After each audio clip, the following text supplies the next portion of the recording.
Hello PN talkies prime நேர்கள் எல்லாருக்கும் ஒரு பெரிய வணக்கம். Welcome to show. அதாவது 2 நாள் வந்து காணாமல் போயிட்டு எங்கடா போயிட்டு அப்படின்னு சொல்லி பல பேர் வந்து ரொம்ப எதிர்பார்த்துட்டு இருப்பீங்க நேரத்தில். இன்னைக்கு உங்ககிட்ட வழக்கம் போல் மொக்க போகிறதுக்காக வந்துட்டு உங்கள் மொக்கையை தான் கேட்க முடியலடா அப்படின்னு சொல்லி பல பேர் வந்து வீடியோலாம் ஸ்கிப் பண்ணிட்டு போய் இன்னைக்கு இந்த மொக்கை பயங்கரமான மொக்கையாக இருக்க போகுது. ஏன்னா கண்டென்ட் அந்த மாதிரி கண்டென்ட்டாக இருக்குங்க. 2 நாள் வந்து என்னடா இவனுங்க எதுவுமே பண்ணல, அதை பற்றி பேசாமல் இருந்துடலாம் அப்படின்னு பார்த்தா நேற்று வந்து ஐயோ பயங்கரமான ரோஸ்ட்டாக இருந்துச்சு. இன்னைக்கு வேற லெவல் அல்டி லெவல் ரோஸ்ட்டாக இருந்துச்சு. சேதானே நீ ஆனா இது உன்னை பார்த்து ரொம்ப நாள் ஆச்சுனா அந்த மாதிரி அப்படின்ற மாதிரி தான் சொல்ல தோணுச்சு. இன்னைக்கான எபிசோட்ல என்ன நடந்துச்சுன்றது இன்னைக்கான வீடியோல போய் பார்த்து தெரிஞ்சுக்கலாம் வாங்க. அதாவது எடுத்த உடனே வந்து சேதன கையில மைக்கோட பிக் பாஸ் அப்படின்னு சொல்லி ஆரம்பிச்சுல வந்தாப்ல. எனக்கு என்னன்னா அந்த மைக்கோட செயின் வந்து பேண்டோட தச்சிருந்துச்சு. ஒருவேளை இது புதுசா காஸ்டியூம் டிசைனர் புதுசா டிசைன் பண்ணிருக்காங்க போல, இதுதான் காஸ்டியூம்னு நினைச்சு ஒரு செகண்ட் பயந்துட்டேன். அப்புறம் தான் பார்த்தது அது ஒரு கண்டென்ட்டா வந்து கிரியேட் பண்ணி அதோட ப்ராப்பர்ட்டியா கொண்டு வந்து பிக் பாஸோட கிரியேட்டிவ் டீமை நான் இந்த இடத்துல டெய்லி பாராட்டிக்கிட்டே இருக்கிறேன். அந்த மாதிரி தான் இன்னைக்கும் அந்த கிரியேட்டிவ் டீமுக்கு ஒரு பெரிய சல்யூட் கொடுக்குறேன். ஏன்னா மைக்கை கையில் வச்சுட்டு ஒரு கண்டென்ட்டை கொடுக்கலாம் அப்படின்னு சொல்லிட்டு அரை மணி நேரம் அந்த கண்டென்ட்டை கொடுத்தாங்க பாரு. ஒரே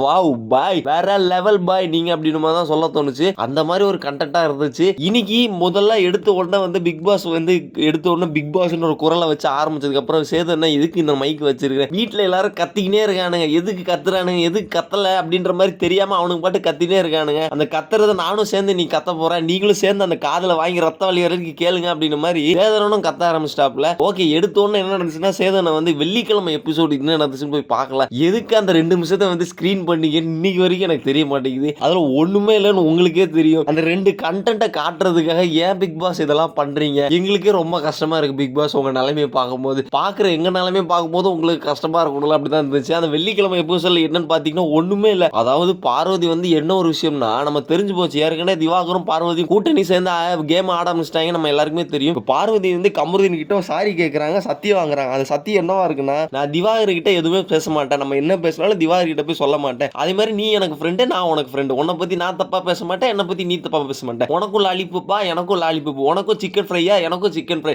உனக்கும் சிக்கன் பக்கடாவா எனக்கும் சிக்கன் பக்கடான்ற மாதிரி ஒரு அநியாய பாண்டிங்குள்ள 2 பேர் கிரியேட் ஆயிட்டாங்க. ஏமா பார்வதி 2 நாளைக்கு முன்னாடி திவாகர் கிட்ட போய் கமருதீன் அதை பண்றான் இதை பண்றான் அப்படி பண்றான் இப்படி பண்றான்னு இன்னைக்கு கமருதீன் கிட்டே போய் ஏமா இந்த மாதிரி பண்ணிட்டு இருக்கு அப்படின்னு மாதிரி கேட்க தோணுச்சு. என்னங்க சொல்றது, ஒன்றும் சொல்றது இல்லைங்க. பார்வதி ஒரு பக்கம் நியாயமா இல்லைங்க. நீங்க வந்து கனியக்கா எஃப்ஜே சபரிலாம் வந்து பயாஸ்டா இருக்காங்க, டீம் ஃபார்ம் பண்ணி ஆடுறாங்க, குரூப்பிசம் பண்றாங்க அப்படின்னு சொல்லிட்டு இருந்த கேப்ல நீ என்னமா தனியா ஒரு குரூப்பிசம் உனக்குள்ளே கிரியேட் பண்ணிட்டு இருக்குன்ற மாதிரி தான் சொல்ல தோணுச்சு. ஏன் இதெல்லாம் பண்றீங்க, எதுக்கு இதெல்லாம் பண்றீங்கன்னு பார்க்கும்போது எனக்கே ரொம்ப கஷ்டமா இருந்துச்சு. ப்ளீஸ் பார்வதி, வரப்போற நாட்களில் இதெல்லாம் நீங்க அவாய்ட் பண்ணிட்டீங்கன்னு வச்சுக்கோங்களேன், நமக்கு நல்லதுன்னு நினைக்கிறேன். அதாவது நமக்கு நல்லதுன்னா பாக்குற எங்களுக்கு நல்லதுன்னு நினைக்கிறேன். ஓகே, அடுத்ததா என்ன கண்டென்ட் அப்படின்னு பாத்தீங்கன்னா சேதன கையில மைக்கோட வந்தாப்புல. மைக்கோட வந்ததுக்கு அப்புறம் எடுத்தோன்னு கேக்குதா, நான் பேசுறது கேக்குதா, இப்படிதான் வாரமும் கத்திட்டு இருக்கீங்க, நீங்க கத்துறது எங்களாலே கேட்க முடியல, ஏன் இப்படி கத்துறீங்க, வினோத் கேக்குதா, ரம்யா கேக்குதா, திவாகர் கேக்குதா அப்படின்ற மாதிரி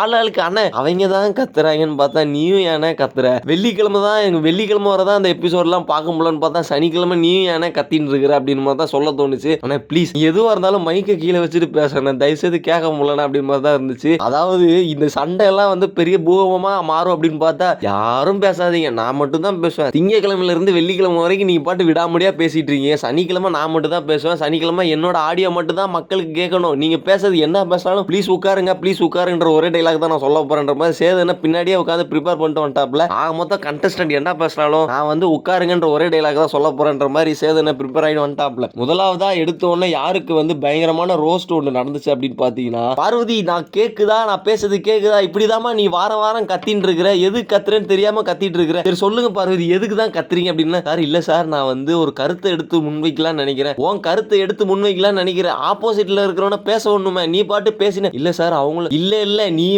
மட்டும் தான் கத்திட்டு இருக்கிற, நீ கத்தாதமா, முதல்ல நீ கத்தாம கொஞ்ச நேரம் கம்முன்னு உட்காருமா அப்படின்னு சொல்லி உட்கார வச்சிட்டாப்ல. அடுத்ததா வந்து என்ன ஒரு விஷயம் நடந்துச்சுன்னா, இந்த சீனுக்கு தான் ரொம்ப நாளா காத்துட்டு இருந்தேன், அந்த சீன் இன்னைக்கு நிறைவேறுச்சுன்னு நினைக்கிறேன். திவாகரோட ரோஸ்ட் டே இன்னைக்கு அப்படின்னு சொல்லலாம். திவாகரை வந்து pepper fry, half boil omelette எல்லாமே வகையா வந்து சேதனை வந்து திவாகரை போட்டாப்ல. அந்த மாதிரி ஆஃப் பாயில் ஆம்லேட்டை வந்து அவர் வாழ்க்கையிலே பார்த்துருக்க மாட்டாப்ல நினைக்கிறேன் திவாகர். அந்த மாதிரி ஆஃப் பாயில் ஆம்லேட்டை வந்து இன்னைக்கு வந்து திவாகர் வந்து கொடுத்துட்டு இருந்தாப்ல சொல்லலாம். அண்ட் அது மட்டும் இல்ல, பொதுவா வந்து திவாகரோட ரோஸ்ட், திவாகரோட பெர்ஃபார்மன்ஸ் பத்தி இன்னைக்கு பேசிட்டு இருந்தாங்க. சேதனை வந்து கூப்பிட்டு எதுக்குதான் இன்னைக்கு நீங்க பிக் பாஸ் வீட்டுக்குள்ள எதுக்குதான் நீ வந்திருக்கிற, ஒன்னு உன்னோட கேம் ஆடுறதுக்கு வந்திருக்கியா, உன்னோட நடிப்பு திறனை காட்டுறதுக்காக வந்திருக்கியா அப்படின்ற மாதிரி சேதனை வந்து கூப்பிட்டு கேட்டாப்ல. சார் இல்ல சார், அதாவது சார் நீ எதுவும் பேசாதீங்க, நான் என்ன பேசுறேன்னு புரியாம நீங்க ஒன்னு பேசுவீங்க, அது எதுக்கு சார் பேசுறீங்க, திவாகர் உள்ள இருந்து மைண்ட் வாஷ் சார், நீங்க என்ன பேசவே விட மாட்டீங்க சார், வார வாரம் இதை தான் சார் பண்றீங்க மாதிரி திவாகர் மைண்ட் வாய்ஸ்ல ஒன்று நினைச்சிருப்பாப்ல. அந்த மாதிரி தான் வந்து திவாகரை வந்து சேதனை கூப்பிட்டு ரோஸ் பண்ணிட்டு இருந்தாப்ல. எதுக்கு நீங்க வந்து சட்டை இல்லாம நின்றுட்டு இருக்கீங்க சார்? இல்ல சார், நான் சட்டை இல்லாம நடிப்பு காட்டுறதுக்கா. சரி, சட்டை இல்லாம நின்றீங்க, அது ஏன் எல்லாரும் இப்படி பண்றீங்க? அது கூட கனியக்கா வந்து யாரோ ஃப்ரெண்ட்லியா ஹக் பண்ணாங்கன்ற அதை மட்டும் தப்பு இல்லை. சரி, இதெல்லாம் விடுங்க. ஒரு நாகரிகம் உங்களுக்கும் தராதாரம்னு ஒரு வார்த்தை வச்சிருக்கீங்களா? அது தராதாரம்னா என்ன? தராதாரம்னா என்ன நினைக்கிறீங்க அப்படின்னு மாதிரி திவாகர் கிட்ட சேதனை ஒரு கேள்வி கேட்டாப்ல. சார், நான் தராதாரம் எல்லாரும் வா போன்னு பேசிட்டு வா போன்னு எல்லாரும் தான் பேசுறாங்க. அன்னைக்கு பிரவீன் கூட வந்து பார்வதி வா போன்னு தான் பேசிட்டு இருந்தாங்க. அதெல்லாம் ஒரு விஷயமா? இது எந்த கேட்டகரிக்குள்ள தராதாரம் கொண்டு வரீங்கன்ற மாதிரி திவாகரை பார்த்து சேதனை ஒரு கேள்வியை வந்து கேட்டாப்ல. திவாகருக்கு வந்து ஸ்கூல்ல 10ஆம் கிளாஸ்ல டீச்சர் வந்து இங்கிலீஷ் டீச்சர் கேள்வி கேட்டா கூட இப்படி முழிச்சிருக்க மாட்டாப்ல. அந்த மாதிரி முழிச்சிட்டு இருந்தாப்ல. பாவம் திவாகரை பார்க்கும்போது எனக்கே கஷ்டமா இருந்துச்சு. ஒரு பக்கம் லைட்டா சிரிப்பா இருந்துச்சு. அண்ணே, உனக்கு தேவைதானே இது? அண்ணே, உன்னையே தானே சொல்றாங்க அப்படின்னு மாதிரி தான் இருந்துச்சு. லைட்டா ஒரு பக்கம் சந்தோஷமா இருந்துச்சு. ஆனா மனுஷனை அநியாயத்துக்கு ரோஸ் பண்ணிட்டாங்க. பேசவே இல்லை சார். என் பக்கம் நியாயத்தை நீங்க கேட்கவே மாட்டீங்க சார். எதுக்கு எடுத்தாலும் யாரையுமே பேச விட மாட்டீங்க சார். அந்த பக்கம் கபூர் இதெல்லாம் பேச விடாம இருந்தீங்கன்னு பார்த்தா இப்ப என்னையும் பேச விடாம பண்றீங்க சார். ரொம்ப கஷ்டமா இருக்கு சார். போங்க சார், உங்ககிட்ட நான் எதிரே பார்க்கலன்ற மாதிரி திவாகர் அழுதுட்டே உட்காந்துட்டாப்ல. அடுத்த வந்து என்ன ஒரு விஷயம் நடந்துச்சு அப்படின்னு பாத்தீங்கன்னா, ரம்யா ஜோ, நீங்க வீட்டுல தான் டான்னு நினைச்சா வெளியிலயும் பெரிய டானா இருக்கீங்களே. பாம்பே பாஸாவே நீங்க தான் இருக்கீங்க போல. அப்படி என்ன வெளியே போய் நீங்க வந்து பண்றீங்க பெரிய டான்ல? அப்ப எதுக்கு பிக் பாஸ் வீட்டுக்குள்ள வந்திருக்கீங்க? பிக் பாஸ்ல உங்க டான் மேலே காட்ட வேண்டியதா அப்படின்னு மாதிரி சேதனை வந்து கூப்பிட்டு கேட்டாப்ல. அந்த பிள்ளை, ஏமா நீ ஏமா டான்னு சொன்னா அதுக்கு ஏமா கண்ணு கலங்குற அப்படின்ற மாதிரி தான் இருந்துச்சு. நீ என்ன அவ்வளவு பெரிய டானா? எங்க உங்க டான் வித்தையெல்லாம் காட்டுங்க பாப்பா அப்படின்ற மாதிரி சேதனை கேட்டாப்ல. அதுக்கு டான் வித்தையா சார்? எனக்கு அழுக மட்டும் தான் சரி தெரியும் சார். டான் வித்தெல்லாம் தெரியாது சார். நான் வெளியே போய் என்னோட டான் வித்தையெல்லாம் காட்டுவேன். உள்ளெல்லாம் காட்ட மாட்டேன் சார். நான் வெளியே தான் பெரிய ரவுடி, இங்கெல்லாம் ரவுடி கிடையாது சார் மாதிரி ரம்யா ஜோ வந்து அழுதுட்டாப்ல. ரம்யா ஜோ வந்து அள வச்சுட்டாப்ல சேதம் அப்படின்னு சொல்லலாம். பாவம் அந்த குழந்தை வந்து அநியாயத்துக்கு அழுதுட்டு இருந்துச்சுங்க. ஓகே, அந்த ரம்யா ஜோ ரோஸ்ட் என்ன ஆச்சுன்னா, எஃப்ஜே வந்து அந்த யார் அந்த பையன்ற டாஸ்க்ல வந்து ரம்யா ஜோ வந்து பெரிய ரவுடி, யார்கிட்ட வேணாலும் போட்டி போடலாம், ரம்யா ஜோ கிட்ட போட்டி போட முடியாது அப்படின்ற மாதிரி எஃப்ஜே வந்து பெரிய புகழாரம் வந்து ரம்யா ஜோ மேல திகழ்த்தின காரணத்தினால ரம்யா ஜோக்கு என்ன பண்றதுன்னே தெரியல. ஐயோ வச்சு என்னையா புகழ்றீங்க, ரொம்ப சந்தோஷமா இருக்குன்ற மாதிரி அன்னைக்கு ரம்யா ஜோ ஒரு பெர்ஃபார்மன்ஸ் போட்டாங்க. அந்த பெர்ஃபார்மன்ஸ் மட்டும் பத்தாதுன்ற பேருக்கு பார்வதி கூப்பிட்டு ஒரு அட்வைஸ் வேற தெரிவிக்கிறாங்க. அதாவது என்னன்னா, பார்வதி, உனக்கு என்னோட பெரிய டான்ஸ் சக்தி உங்ககிட்ட இருக்கு. அந்த டான்ஸ் சக்தி நீ என்கிட்டே காட்டலாம், கொஞ்சம் மூளையா செயல்படு. என்னம்மா சேதனை கேட்கறாப்ல, என்னம்மா இதெல்லாம்? நீயே பெரிய டானுன்ற, இன்னொரு டானை வேற கிரியேட் பண்ணுறியா? முதல்ல ஒன்னையே என்னால பார்க்க முடியல, இல்ல இவ்வளவு வேற பார்க்கணுமா டானா அப்படின்னு மாதிரி சேதனை வந்து இன்டைரக்டா கேட்டாப்ல. இன்டைரக்டா இல்ல டேரக்டாவே கேட்டாப்ல. அழுகுறீங்க அப்படின்னு சொல்லிட்டு கூப்பிட்டு உட்கார அள வச்சிட்டாங்க. நான் ஒரு பெரிய இடைவேளைக்கு அப்புறம் வரேன்னு சொல்லிட்டு சேதனை சொல்லிட்டு போயிட்டாப்ல. சபரியும் கனியக்காவும் வந்து ரம்யா ஜோக்கு ஆறுதல் தெரிவிக்கிறாங்க. இதை பத்திலாம் யோசிக்காத, இதெல்லாம் சல்லி மேட்டர். அண்ணா இப்பதான் பேசுவாப்ல, உள்ள போய் பப்ஸ் சாப்பிட்டு இருப்பாப்ல, அதெல்லாம் நினைச்சு ஃபீல் பண்ணாத, இதெல்லாம் ஒரு விஷயமே கிடையாதுன்ற மாதிரி சபரியும் கடியும் கூப்பிட்டு அட்வைஸ் பண்றாங்க. இதை உள்ள இருந்துட்டு பப்ஸ் சாப்பிட்டுட்டே கேட்டுட்டு இருந்த விஜய் சேதுபதி அண்ணன் வெளியே வந்துட்டு மீண்டும் பிக் பாஸ் வீட்டுக்குள்ள போனோன்னு, அது எப்படி சபரி கனி, நான் வந்து ஒரு விஷயம் பார்த்து சொல்லி அவங்கள புரிய வைக்கலாம்னு நினைக்கிறேன். அதை பத்தி யோசிக்காம என்ன குரூப்பிசம் ஃபார்ம் பண்றீங்களா? இதுதான் உங்க குடும்ப லட்சணமா அப்படின்னு மாதிரி ரொம்ப அருமையா வளர்த்துருக்க ஒத்தரோசா அப்படின்னு பார்த்தா சொல்ல தோணுச்சு. அதை மாதிரி சேதனன்னு கேட்டாப்ல. உங்களை நம்பி ஒரு விஷயம் நான் சொல்லி அன்சா விட்டுட்டு போனா நீங்க ஏன் வந்து ரம்யா ஜோ பத்தி எதுவும் நினைக்காதீங்கன்னு சொல்லிட்டு போறீங்க? அவன் யோசிக்கணும்ன்றதுக்காக தான் நான் இவ்வளவு பேசிட்டு போனேன். திருப்பி ஏன் இந்த மாதிரி பண்றீங்கன்ற மாதிரி சபரி கிட்டையும் கனியக்கிட்டையும் ஒரு பெரிய வந்து குண்டை தூக்கி போட்டாப்ல. ஓகே, அந்த குண்டு வந்து கனியக்காக வந்து சொல்லும் போது ஒரு சிரிப்பு வேற. கனி, தயவுசெய்து சிரிக்காதீங்க கனி, நான் உங்களுக்கு என்ன பார்த்தா ஜோக்கர் மாதிரி தெரியுதா அப்படின்னு மாதிரி தான் கேட்கலாம் தோணுச்சு. பட் அவரால் கேட்க முடியல. எதுக்கு எடுத்தாலும் சிரிக்கிறீங்க, சிரிப்புலாம் சிரிப்பு. ஐயோ, உங்க வீட்டில் இல்லை எங்க வீட்டில் என்னடி சிரிப்பு கழுக்குன்னு இருக்கு அப்படின்ற மாதிரி தான் சிரிப்பு சிரிச்சிட்டு இருந்தாங்க கனியக்கா. இந்த ரோஸ்ட் ஒரு பக்கம் போயிட்டு இருந்த கேப்ல ரம்யா ஜோ திருப்பி என்னையே கேள்வி கேட்குறீங்க சார், போங்க சார், நான் உங்ககிட்ட என்ன எந்த கேள்வி கேட்டாலும் பதில் சொல்ல மாட்டேன்ற மாதிரி உட்காந்துட்டாங்க. அடுத்த ரோஸ்ட் யாருக்குன்னா, நம்ம எல்லாத்தையும் தெரிஞ்ச கலையரசன் தான். எப்படி கலையரசன், நீங்க பேசுறதுக்கெல்லாம் நாங்க எல்லாத்துக்கும் பீப் போட்டுட்டே இருக்கணுமா? அதை நாங்க தனியா ஒரு எடிட்டரை உட்கார வச்சு அதுக்குன்னு பீப் நாங்க போடணுமா? எப்படி ஷோ ஃபுல்லா பீப்பாவே பேசுறீங்களா அப்படின்ற மாதிரி முதல் கேள்வி வந்து சேதன் வந்து கலையரசன் எழுப்பினாப்ல. என்ன பீப்புக்கு நீங்க இதெல்லாம் பேசுறீங்க அப்படின்ற மாதிரி ஒரு கேள்வி வந்து எழுப்பிட்டாப்ல. ஐயோ, ஏன் சார் எட்ட பார்த்து இந்த கேள்வி கேட்டீங்க, நான் எங்க போய் சார் சொல்லுவேன் அப்படின்ற மாதிரி கலையரசோட ரியாக்ஷன். மன்னிச்சிருங்க சார், உங்க மன்னிப்புல எனக்கு தேவை கிடையாது, முதல்ல திருந்த வழியை பாருங்க சொல்லிட்டு கலையரசனுக்கு ஒரு பெரிய ஆப் ஒன்று வச்சாப்ல சேதுபதி அண்ணன். ஓகே, அதுலேயே தெரிஞ்சு போச்சு கலையரசன் இன்னைக்கு வீட்டை விட்டு வெளியே போகிறாங்க அப்படின்னு சொல்லிட்டு அதுலேயே ஹிண்ட் கொடுத்துட்டாப்ல சேதனை. இன்னைக்கு நீதான்ப்பா ஆப்பு அப்படின்ற மாதிரி ஒரு பெரிய ஆப் ஒன்று வச்சுட்டு உட்காருங்க அப்படின்ற மாதிரி சொல்லிட்டாப்ல. ஓகே, அடுத்த ரோஸ்ட் யாருக்கு அப்படின்னா, இந்த பேசிட்டு இருந்த கேப்ல வந்து பார்வதி திருப்பி உனக்கு வேணும்டி வேணும் அப்படின்னு ஒரு ரியாக்ஷன் வந்து கொடுத்துட்டு இருக்கும்போது, பார்வதி உங்ககிட்ட நான் 1000 தடவை சொல்லிட்டேன், இந்த மாதிரி ரியாக்ஷன்ஸ்லாம் கொடுக்காதீங்க, இது மாதிரி ரியாக்ஷன்ஸ் கொடுத்துட்டு இருக்கும்போது பேசுற எனக்கு என்ன மரியாதை, இந்த மாதிரிலாம் பண்ணாதீங்க தயவுசெய்து பார்வதி அப்படின்னு மாதிரி பார்வதி பார்த்து ஒரு பெரிய ரோஸ்ட் ஒன்று விட்டாப்ல. பார்வதி, நீங்க எப்படி திருந்துற மாதிரி தெரியல, இந்த மாதிரி திருப்பி பண்ணிட்டு இருந்தீங்கன்னா அது உங்களுக்கு நல்லது இல்லை அப்படின்ற மாதிரி பார்வதி பார்த்து ஒரு பெரிய விஷயத்த வந்து சொல்லிட்டாப்ல. இது ஒரு பக்கம் போயிட்டு இருந்த கேப்ல வந்து பிரவீன் அவர்கள் இந்த வாரம் வீட்டோட தலையா இருந்தீங்க. அதை பத்தி நாளைக்கு பேசலாம். இன்னைக்கு வந்து என்ன பேசலாம் அப்படின்னு பாத்தீங்கன்னா, பிரவீன் வந்து உங்களுக்கு வந்து சட்டை போடாம இருக்கிறது பிரச்சனையா, இல்ல யூனிஃபார்ம் போடாத பிரச்சனையா சார்? நான் ரெண்டுமே. நீங்க அன்னைக்கு சொன்ன விஷயம் திவாகர் சட்டை போடாம பெர்ஃபார்ம் பண்ணதுதான் பிரச்சனை. அது எப்படி நீங்க சொல்லலாம்? இந்த வீட்டுல திவாகர் மட்டும் தான் சட்டை போடாம இருந்தாரா? வேற யாரும் சட்டை போடாம இல்லையா? எஃப்ஜே கூட பனியன் போட்டு சுத்தினாப்ல, சபரி கூட டவலோட சுத்தினாப்ல, அதெல்லாம் வந்து கேட்க மாட்டீங்களா? ஏன் அந்த பிரவீன் நீ இந்த மாதிரி திவாகர் மட்டும் ஆர்கனைஸ் பண்ணி ஏன் டார்கெட் பண்றீங்க அப்படின்னு ஒரு பெரிய கேள்வி வந்து பிரவீனை பார்த்து கேட்டாப்ல. தப்புதான் சார். ஏன்டா கேட்கற கேள்வி எல்லாருக்கும் தப்புன்னு சொன்னா என்ன எதுக்கிட்டா ஷோ ஹோஸ்டா உட்கார்ந்து சம்பளம் கொடுக்குறீங்க? நான் பாட்டு வீட்டுக்கே போறேன், நீங்களே மாறி மாறி கேள்வி கேட்டு தப்புடாதான் தப்பு தான் நீங்களே சொல்லிக்கோங்க அப்படின்னு மாதிரி தான் இருந்துச்சு. பட் அதே மாதிரி பிரவீன் வந்து பேசிட்டு இருந்த கேப்ல திவாகர் வந்து எதிர்த்து சார் என்ன நடிக்க விட மாட்டாங்க சார், என்ன நடிக்க விட பிரச்சனை பண்றாங்க சார். சரி அதே ஒரு கேள்வியா கேட்டலாம் சொல்லிட்டு சேதுபதி என்ன ஒரு கேள்வி கேட்டா, அது ஏன் நீங்க வந்து திவாகர் பெர்ஃபார்ம் பண்ணும்போது மட்டும் உங்களுக்கு வந்து எங்க வலிக்குது?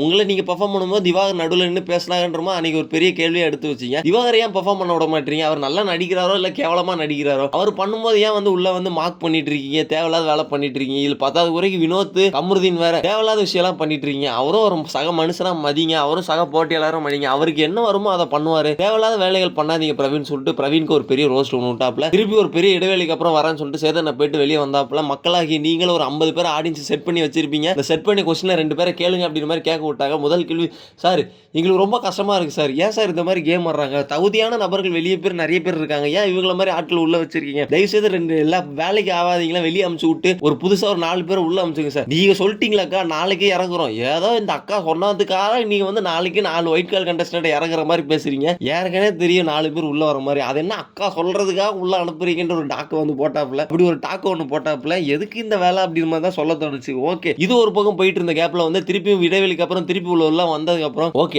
அடுத்ததாக அடுத்த ரோஸ்ட் யாருக்கு? சபரி என்னப்பா தொண்டெல்லாம் சரியாயிருச்சா? ஆமா சார் சரியாயிருச்சு சார். உங்களுக்கு ஒரு பெரிய கைத்தறல் கொடுத்தல, என்ன ஏதோ உண்மையிலே பாராட்ட போறாருன்னு பார்த்தா நீ கத்துன அந்த மாதிரி கத்துனப்பா. எதுக்கு கத்துற? அவரு ரம்யா ஜோ அவன் தங்கச்சினா வீட்டுக்கு போய் தங்கச்சி மாதிரி செயல்படுமா? இங்கேயா தங்கச்சி செயல்படுற? நீ எஃப்ஜே கனியக்கால்லாம் சேர்ந்து ஒரு குரூப்பிசம் ஃபார்ம் பண்ணி இது ஒரு டீம் வேற சேர்க்கிறீங்க, டீமுக்கு ஆள் வேற சேர்க்கிறீங்க. தயவுசெய்து இந்த குரூப்பிசம் மேட்டர்லாம் விட்டுருங்க. குரூப்பிசம் ஃபார்ம் பண்றது, குரூப்பா செயல்படுறது, அண்ணன் தங்கச்சி அக்கா அப்பா அம்மா யாரு, இதெல்லாம் எதுக்கு? இதெல்லாம் இந்த மாதிரி விஷயங்களை அவர் தவிர்த்துருக்கு அப்படின்னு சொல்லிட்டேன். அது 10வது குறைக்கு இது யாருப்பா அந்த பிக் பாஸ் டியூடுன்னு கூப்பிடுறது? டியூடு எதுக்கு டியூடுன்னு கூப்பிடுறீங்க? அவர் என்ன உங்க வீட்டு மச்சானா இல்ல மாமானா? அவர் ஏன் டியூடுன்னு கூப்பிடுறீங்க? அவரு பிக் பாஸ், அவரு குரல் கொடுக்குறாரு உங்களுக்கு, அந்த வீட்டோட பெரிய தலைவரே அவர் தான். அவரை டியூடு அண்ணன் இந்த மாதிரி தயவு செய்து கூப்பிடாது. போன சீசன் முந்தின சீசன் கூப்பிட்டாங்கன்னா அவங்க சரியா கேம் ஆடினாங்க, அதனால கூப்பிட்டாங்க. இந்த சீசன் எல்லாருமே நீங்க ரொம்ப கேவலமா ஆடுறீங்க. இதுல பிக் பாஸ் வந்து உறவினரா நீங்க வேற கொண்டாடுறீங்க. எந்த விதத்துல நியாயம் அப்படின்றதுதான் தெரியல அப்படின்னு மாதிரி சேதனை வந்து அது கூப்பிட்டு ஒரு விஷயம் சொல்லிட்டாப்ல. இனிமேல் நானும் அவரை பிக் பாஸ் தான் கூப்பிடுவேன், நீங்களும் பிக் பாஸ் தான் கூப்பிடணும் அப்படின்னு மாதிரி ஒரு விஷயத்தை வந்து சொல்லிட்டாப்ல. இதுக்கு நடுவில் வந்து வியானா எந்திரிங்க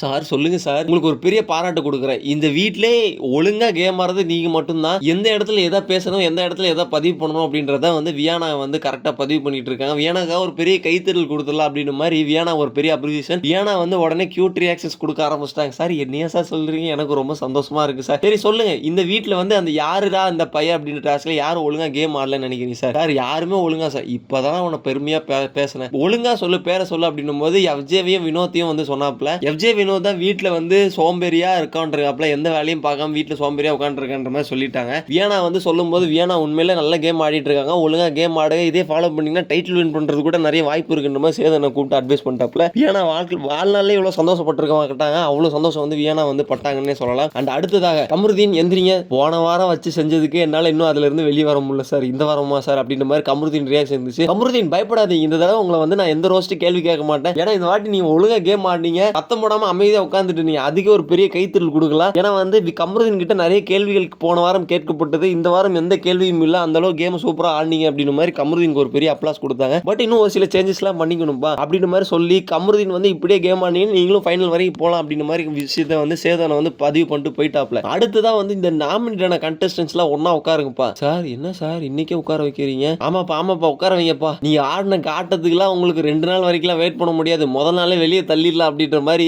இந்த வாரம் எவிக்ஷன் ஒரு ஆள் ஆக போறாங்க, அது இன்னைக்கே ஆக போறாங்க, யாருன்றத பார்க்கலாம். இந்த வாரம் ஒரு எவிக்ஷன் தான், நாளைக்கு எந்த எவிக்ஷன் கிடையாது மாதிரி சேதனை வந்து சொல்லிட்டு போயிட்டாப்ல. அந்த ஒரு எவிக்ஷன் யாரு அப்படின்னு பாத்தீங்கன்னா, நான் டைரக்டா கார்டு எடுத்து சொல்லிடுறேன், கலையரசன் நீங்க வந்து இந்த வாரம் வீட்டை விட்டு வெளியே போறீங்க. ஆனா எனக்கு முன்னாடியே தெரியும் சார், சேது சார் உங்களுக்கு முன்னாடியே தெரியும் சார், உங்களுக்கு இப்பதான் தெரியும் இவங்க ஸ்கிரிப்ட் படி அடுத்தடுத்து யார் வெளியே போறாங்கன்றத மக்களாகிய நாங்கள் எங்களுக்கு முன்னாடியே தெரியும் அப்படின்னு சொல்ல தோணுச்சு. கலையரசன் சீக்கிரமா வீட்டை விட்டு வெளியே வாங்க, சீக்கிரமா வீட்டை விட்டு வெளியே அனுப்பணும்ன்ற மாதிரி சேதனை கூப்பிட்டு வெளியே அமிச்சிட்டாப்ல. கலையரசன் அந்த போட்டோ எல்லாம் வாங்கிட்டு எல்லாரோட கேம் பத்தி பேசிட்டு இருந்தாரு. பிரவீனா இருக்கட்டும், இருக்கட்டும், பார்வதியா இருக்கட்டும், திவாகரா இருக்கட்டும் பேசிட்டு இருக்கும்போது பிக் பாஸ் கூப்பிட்டு கலையரசன் உங்களை வீட்டில் வச்சிருக்க நேரம் முடிஞ்சு போய் தயவுசெய்து வெளியே வாங்கப்பா உங்க பெட்டி படுக்கையெல்லாம் எடுத்துட்டு அப்படின்ற மாதிரி வந்து கலையரசன் நோஸ் கட் பண்ணி விட்டாப்புல. வெளியே வந்ததுக்கு அப்புறம் கலையரசன் வாங்க கலையரசன் உங்களுக்கான கேம்லாம் இருக்கு, எப்படி ஆடினீங்க ஒரு ஏவி மூலமா பார்த்துலாம் போது அந்த ஏவியில வந்து பார்வதி பின்னாடி கூத்துனது, முன்னாடி கூத்துனது, யார் யார் பின்னாடி கூத்துனது அப்படின்ற ஏவியில பார்த்து கலையரசன் என்னது இவங்களாம் பேசுனாங்களா, ஆமா அப்படின்ற மாதிரி சேதனை கூப்பிட்டு கேட்கறாப்புல. இதெல்லாம் முன்னாடியே நடக்கும்னு உங்களுக்கு தெரியுமா கலையரசன்? சார் எனக்கு முன்னாடியே தெரியும் சார், அதை நினைச்சுதான் கேம் ஆனு. அப்படியாப்பா சரிப்பா சரி அப்படின்ற மாதிரி நக்கலா ஒரு கலையை வந்து குட்டாப்புல. Thank you so much Kalaiyarasan. இல்ல சார் மக்கள் கிட்ட ஒரு விஷயம் நான் பதிவு பண்ணணும்னு ஆசைப்படுறேன். என்ன பதிவு பண்ணணும்னு ஆசைப்படுறீங்க சார்? இல்ல சார் கலையரசனை அகோரியா பார்த்திருக்காங்க, எல்லாமே பார்த்திருக்காங்க, பட் என்ன சக மனுஷனா பார்க்கணும், வினோத்தரன் மாதிரி எனக்கும் ஒரு குடும்பம் இருக்கு, அந்த குடும்பத்தை நான் பார்த்துக்கணும், இதுக்கப்புறம் என் லைஃப் ஒழுங்கா வாழணும்னு ஆசைப்படுறேன் சார். பிக் பாஸ்க்கு ஒரு பெரிய நன்றி சார், உங்களுக்கும் பெரிய நன்றி சார் அப்படின்னு சொல்லிட்டு கலையரசனை பத்திரமா வழி அனுப்பிச்சு விட்டாங்க. பிக் பாஸ் வீட்ல இருந்து திருப்பி உள்ள போயிட்டு எஃப்ஜே நீ வந்து போக பார்த்தா சரி கிடையாது, இந்த மாதிரி பண்றதை நிப்பாட்டு, இந்த வெட்டிடுவேன் குத்திடுவேன் நாக் அவுட் பண்ணிடுவேன்ற விஷயத்துல தயவுசெய்து அவாய்ட் பண்ணு, அப்படி திருப்பி நீ பேசணும் தயவுசெய்து வீட்டை விட்டு வெளியே வந்துடும், உனக்கான ஸ்டேஜ் அது கிடையாது அப்படின்னு மாதிரி சேதனை கூப்பிட்டு எஃப்ஜே வந்து வான் பண்ணிட்டா. நம்ம பல நாள் கதறிட்டு இருந்தோம், இந்த கதறல் சத்தத்துக்கு என்னைக்காவது முடிவு கிடையாது அப்படின்னு மாதிரி சேதனை நீ கூப்பிட்டு சொல்லிட்டாப்ல. அதுவும் ரொம்ப சாஃப்டா சொல்றாப்ல. மத்த எல்லாரையும் பயங்கரமா பேசுறீங்க, சேது அண்ணன் இன்னைக்கு மட்டும் ஏன் எஃப்ஜே மட்டும் ரொம்ப சாஃப்டா பேசுறீங்கன்றது தெரியல. அண்ட் இந்த நடுவுல கேப்ல ஒரு விஷயம் நம்ம எல்லாரும் நோட் பண்ணி தான் தெரியும், அரோராவையும் துஷாரையும் கூப்பிட்டு என்ன அரோரா துஷார் வீட்டுல ஏசி காத்துல நல்லா வருதா, வேற ஏதாவது குறைபாடுகள் இருந்தா சொல்லுங்க தீர்த்து வைக்கிறேன், வேற ஏதாவது ரூம் ஏதாவது சேஞ்ச் பண்ணி கொடுங்க. அண்ணே என்னென்ன சொல்றீங்க? ஆமாப்பா அவங்க பண்ற கண்டென்ட்ல அந்த மாதிரி தான் இருக்கு, எதுக்கு பண்றாங்க எதுக்கு வீட்டுல இருக்கீங்க ஒன்னும் புரிய மாட்டேங்குது, ஜாலியா சுத்துறீங்க ஜாலியா இருக்கீங்க சாப்பிடுறீங்க தூக்குறீங்கன்ற மாதிரி தான் இருக்கு, வீட்டுல நீங்க இருக்கீங்களா இல்லன்னாவே தெரிய மாட்டேங்குது, தயவுசெய்து கேம் ஒழுங்கா ஆடுங்கன்ற மாதிரி அரோராவுக்கும் துஷாருக்கும் ஒரு பெரிய குத்து ஒன்று விட்டாப்ல. இன்னைக்கான எபிசோட்ல கலையரசனை பத்திரமா வீட்டுக்கு அனுப்பிச்சு வச்சுட்டாங்க. நாளைக்கான எபிசோட்ல யார் வெளியே போறாங்கன்றது அன்அஃபிஷியலா நியூஸ் வந்துருச்சு. எஸ் ரொம்ப நாளா நம்ம எல்லாரும் எதிர்பார்த்துட்டு இருந்த அரோராவையும் வீட்டை விட்டு வெளியே அனுப்பிச்சிட்டாங்க. அண்ட் அது மட்டும் இல்ல பிக் பாஸோட வைல்ட் கார்டு கண்டஸ்டன்டா பிரஜின், சாண்ட்ரா, திவ்யா மற்றும் அமித் இவங்க எல்லாருமே வீட்டுக்குள்ள வராங்க. அவங்களோட ப்ரோமோ எல்லாமே நாளைக்கு வரப்போகுதுன்றத பொறுத்து இருந்து பார்க்கலாம் எப்படி இருக்க போகுது அப்படின்னு சொல்லிட்டு. வைல்ட் கார்டு கண்டஸ்டன்ட் எப்படி கேம் ஆட போறாங்க, என்ன பண்ண போறாங்கன்றத பொறுத்து இருந்து பார்க்கலாம். இன்னைக்கான வீடியோ எப்படி இருந்துச்சு, இன்னைக்கான எபிசோட் எப்படி இருந்துச்சு மறக்காம கமெண்ட்ல சொல்லிட்டு போங்க. தேங்க்யூ சோ மச் ஃபார் வாட்சிங். தொடர்ந்து நம்ம ஷோக்கு ரெகுலரா சப்போர்ட் கொடுங்க. தேங்க்யூ சோ மச் ஃபார் வாட்சிங்.